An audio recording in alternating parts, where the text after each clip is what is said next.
So we'll finish by bringing our hands onto the head, bending the knees and windshield wipering the shins from side to side.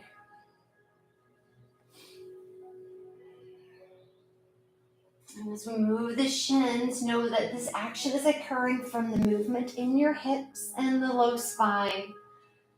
So just try to be aware there. And then we'll bring our hands under the shoulders as we straighten the legs. And let's go back into a child's pose to release our spine. And as we settle the hips back, extending long through the back body, beginning to relax the front. And then let's move once more into our hands and knees.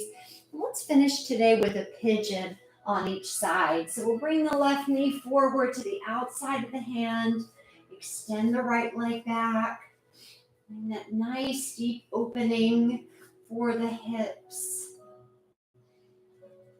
Lift up through the heart. And you can stay here in your upright position. You can even use blocks. So if the floor feels like it's a bit too far away, then maybe bring your forearms onto blocks. But it's important to always feel that you have enough support to maintain the tensegrity throughout your body. You feel balanced and even through the whole of your connective tissues. Not that you're overworking or overstretching in certain areas while other areas are virtually ignored. You want to be balanced as possible. Let's take a few deep breaths here. 2 or 3 long deep breaths.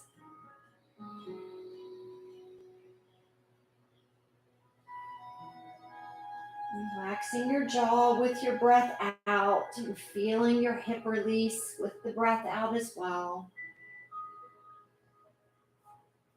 Come back up. Bring the hands down, tuck the toes under. Let's return into the hands and knees. Slide back to child. And then again, we'll return hands and knees and bring the right knee forward to the outside of the hand. Settle that left leg back. Move your blocks into reach. Even if you're not bringing your chest onto the floor or toward the floor, you can even use your blocks here or to the sides for stability. Anything to reduce the struggle. Even if you're very flexible, you may want to try some variations just so you can feel the postures differently. Breathing, going into whatever final pigeon posture you'll plan on taking today. Breathe the forearms down, closing the eyes, and again, softening the jaw with the breath out, and mindful of how the hip softens with the breath out and the releasing of your jaw.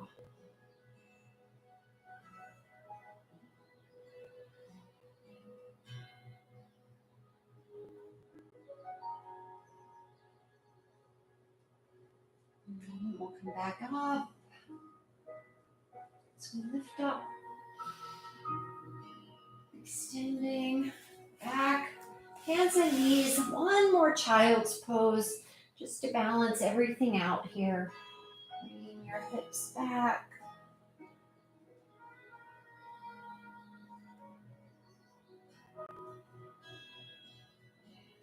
And then return into a seat. Just slide ourselves into our seated position. And for our twist today, we'll extend the leg and bring your left foot. We're going to bring the left foot over top of the right leg. Inhaling, and then exhale. We're going to twist in the direction of the leg. So you'll twist away from your legs.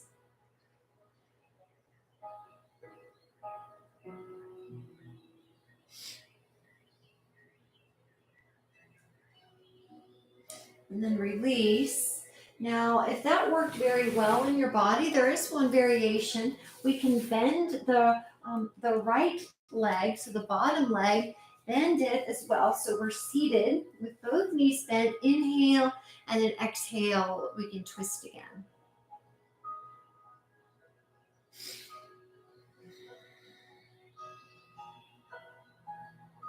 And again, if that bothers your bottom leg, then just simply extend your leg. And then release. Let's do all of that on the other side. So release the bottom leg, extend your left leg, right leg goes up and over. And if by chance this stepping over the leg feels uncomfortable in your hips, you can do the same foot on the flat on the floor without the crossing over of the leg. That's fine too. So let's inhale, lift, and then exhale, we're going to twist away from our legs.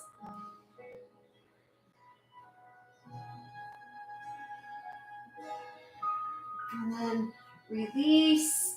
And if it's okay in your body, then the final posture is to bend the bottom knee, sit your hip back onto the floor, inhale, lift, and then exhale once more, twist away from your knees.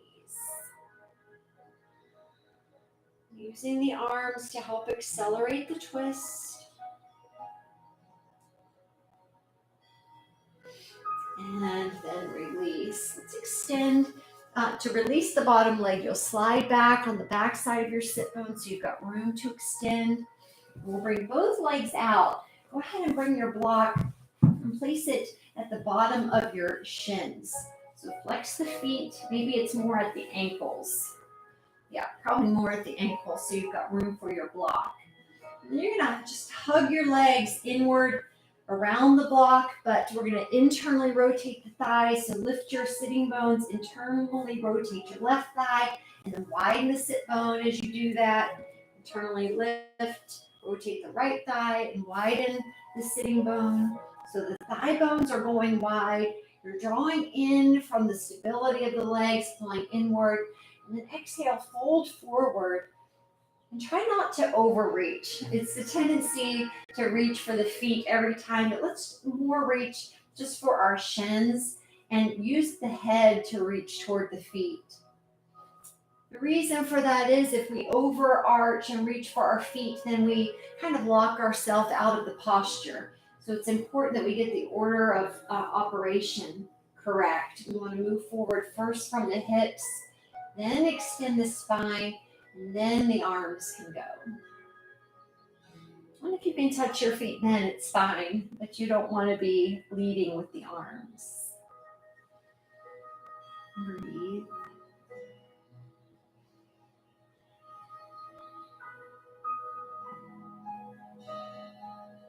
And then we'll come up and lie all the way onto the back. And as we come to the back, we'll bring the feet flat to the floor and lift into a bridge, lifting the hips. Press down into the back of the arms.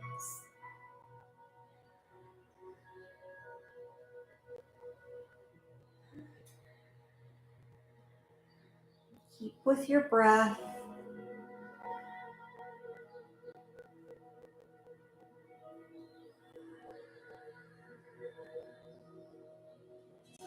And then we'll release, bringing the hips all the way down.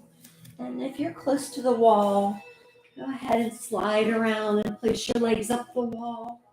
And if you're not close to a wall, maybe you do a more active legs up the wall, which would be to lift your legs, just lift them up and imagine that there's a wall there. And if you'd rather have a more active inversion, then feel free to do a shoulder stand or maybe even a headstand. So anything is fine, just getting the legs over top of the hips. And keep breathing.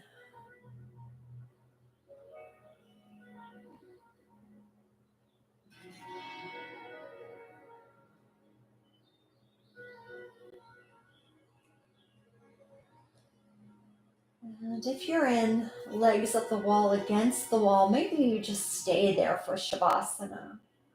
If you have your imaginary wall, when you're ready, you can bring your legs down and extend them on the floor, arms on the floor,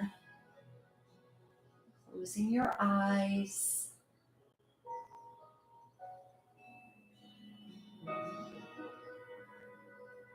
Starting with your feet, taking the mind down into your feet to relax your feet.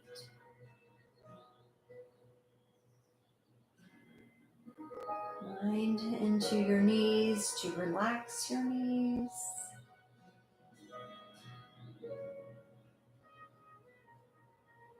To your hips to relax your hips.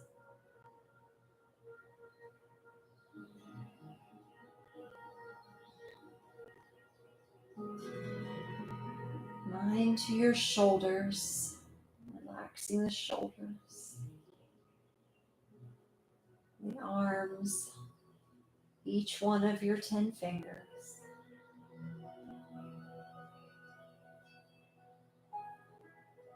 Feel your mouth relax, your eyes, your whole face.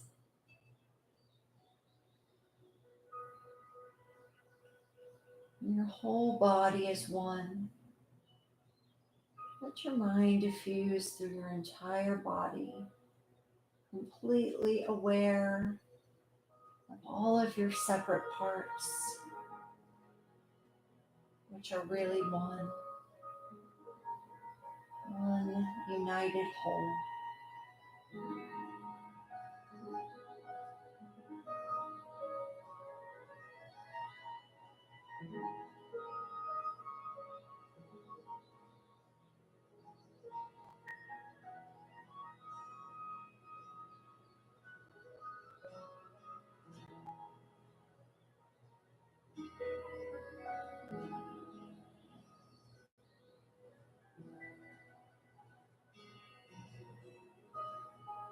So stay here in Shavasana for as long as you have time. Enjoy relaxing, resting.